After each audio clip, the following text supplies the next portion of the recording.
खुलुमका everyone welcome back to my channel. तो guys কোনো topic নেই কিছু নাই, কয়েকটা ভিডিও করছি, এনজয় করা। প্রথমত বলে দিই গাইজ, আমার দিদার শরীর স্বাস্থ্য একটু ভালো না, তাই উনাকে পজিটিভ রাখার জন্য আমরা উনার আশেপাশে ঘোরাঘুরি করতেছি। আর দ্বিতীয়ত হলো যে উনি যেহেতু ভালো খাবার কিছু খায় নাই, তাই উনার থেকে একটু দুর্বল ফিল হচ্ছে। আর উনার থেকে নাকি অনেক বেশি ক্রেভিং হচ্ছিল আনারস খাওয়ার জন্য, তাই প্রথমে আনারস কেটে দিলাম। এরপর আমি নিজের জন্য লেবুর শরবত বানাচ্ছি।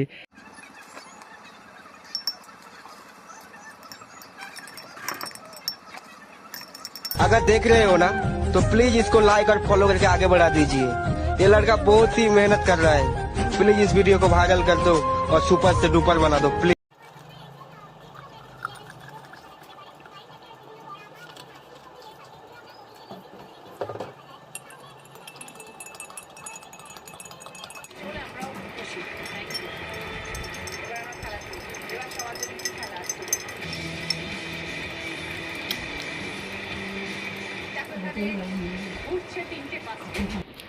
তো গাইজ শরবতার আর কি বা রিভিউ করবো, যা হয়েছে অনেক ভালো হয়েছে, মিষ্টি হয়েছে মোটামুটি।